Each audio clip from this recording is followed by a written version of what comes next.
Aqui é o Nilson Alves e este é o seu canal Nilson Fupita.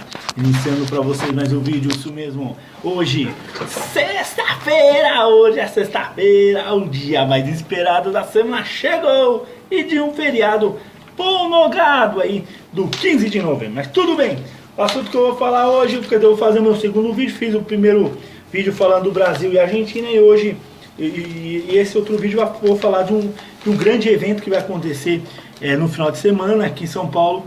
Eu sei que esse esporte está muito em baixa aqui no Brasil, muito impopular nesse momento aqui no Brasil, mas é o esporte que já foi lá atrás um esporte de multidões, que é a Fórmula 1, isso mesmo. Vai ter aqui em São Paulo o Grande Prêmio Brasil de Fórmula 1 e vai ter um acontecimento histórico, né, nesse GP, né, não apenas a decisão do título, né, que está entre o Nico Rosberg, né, e o Lewis Hamilton, também na Mercedes, os dois da Mercedes que podem ganhar o título, se bem que o Nico Rosberg pode ganhar o título aqui, né, no Brasil, né.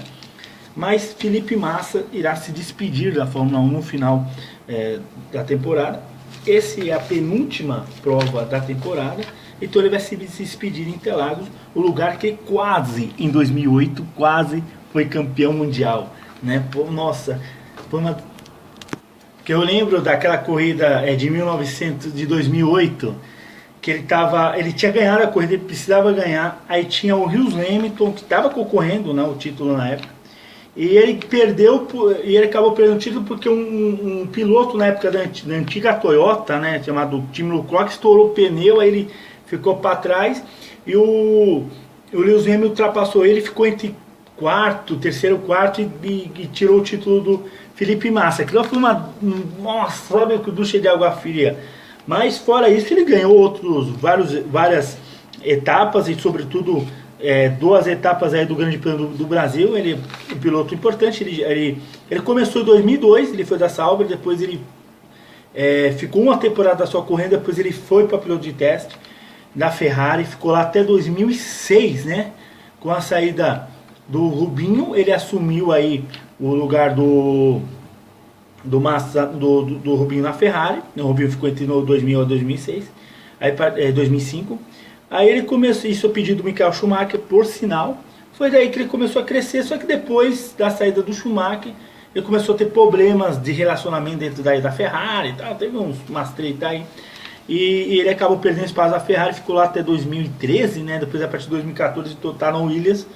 E aí o contrato dele acaba, ele não vai se renovar. Mas isso quer dizer que o Brasil vai ficar sem piloto. Então, temos o Felipe Massa, né?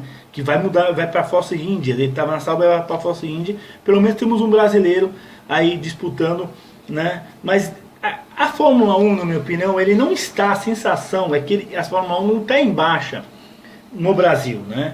A Fórmula 1 está em baixa no mundo, né? A categoria perdeu muito público, sobretudo dessas fugas da Fórmula 1 da Europa. Tipo, a Fórmula 1 tinha muita corrida na Europa. Tinha um período que a Fórmula 1, praticamente a base das etapas era na Europa, né?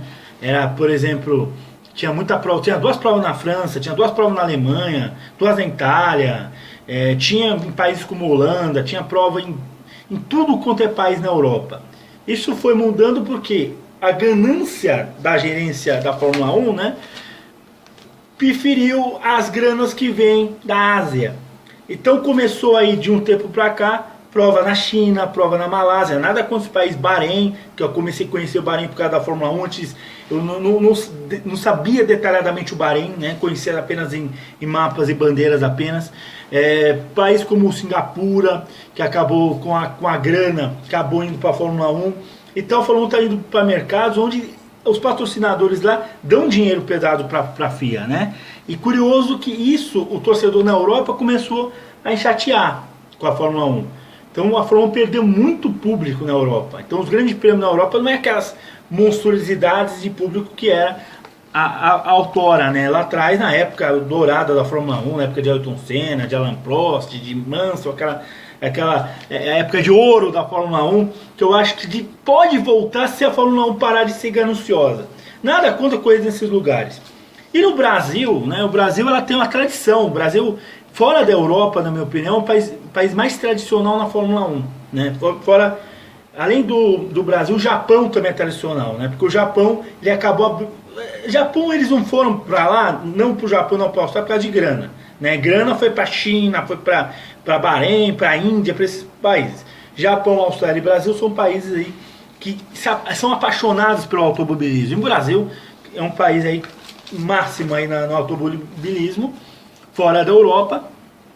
E, infelizmente, está perdendo, né? Mas eu não creio, o Brasil não tem... Eu acho que o Brasil não vai perder grande prêmio, acho que Interlagos já é sacramentado. Inclusive porque as provas acontecem em Interlagos e acabam não acontecendo, por exemplo, lá na Alemanha, que teve no ano passado, não teve corrida na Alemanha, nem Hockenheim, nem Nürburgring.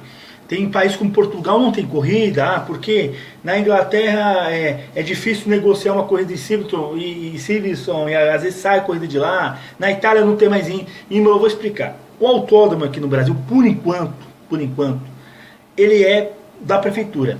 Então, a FIA não tem muito custo com a prefeitura. Quando for privatizada vai ter um probleminha, né? Por isso que a maioria dos autódromos da Europa é privatizado, por isso que tem esse problema. E a FIA procura autódromos públicos. E lá nesses países como Malásia, como chama outro país? Singapura, Índia, é o governo, as empresas estatais, as empresas de petróleo que financiam os autódromos. É isso, e no Brasil é mais barato, né? O custo para realização para a FIA do GP aqui no Brasil é muito em conta. Né? Por isso que eles realizam aqui. E aqui o público, aqui tem uma emissora de televisão, a Globo, que ajuda a viabilizar o evento. Talvez num país como a Argentina, que ela tinha nos anos 90 o GP que ela perdeu, porque ela não tinha uma emissora que viabilizasse como aqui tem. Então aqui o Brasil tem muita coisa que ajuda, apesar da crise, tem muita coisa. Porque Fórmula 1 no Brasil tem desde 72, né? Começou uma fase em Interlagos, depois nos anos 80 foi em Jacarepaguá, no destruído autódromo de Jacarepaguá, que virou o Parque Olímpico, que vai ficar jogado para as moscas, né? Aí depois voltou em 89 do governo Erundina, 90 voltou para São Paulo, inclusive com a ajuda até do Ayrton Senna, assim, teve até o S do Senna, tal. O Ayrton Senna ajudou a reconfigurar, né, o desenho do autódromo, tá até hoje, né? A tradição eu acho que o GP de Interlagos é tradicional como o GP de Monza e o GP de Mônaco, né? Guardando suas devidas proporções, mas é tradicional, porque outros circuitos vai e vem. O México ficou mais de 21 anos, voltou ano passado. Os Estados Unidos muda, cada década vai mudando, se bem que o autódromo onde os Estados Unidos tem o GP Austin é um fantástico, é maravilhoso aquele lugar. Então a Fórmula 1 está caindo. Então não é que é no Brasil. Claro que nós estamos acostumados a ver muitos campeões. Então tivemos aí Emerson Fittipaldi, Nelson Piquet, Ayrton Senna. Teve um tempo que teve o Rubinho mesmo, que ele ficava em segundo lugar, mas ele representava bem o Brasil. O Massa. Eu acho que o Brasil sim pode ter problemas estruturais para revelar novos talentos, mas acho que o Brasil sempre vai ter um nome. Dependendo do Bernie Ecclestone, o Brasil nunca vai ficar fora da Fórmula 1, certo? Dependendo dele, né? Mas eu acredito que o Brasil vai ter mais um piloto além do Felipe Nasser nos próximos anos, né? E o Felipe Massa, eu acho que infelizmente o Felipe Massa, ele não foi aquele ídolo, aquele ícone. O Felipe Massa, ele foi muito apagado.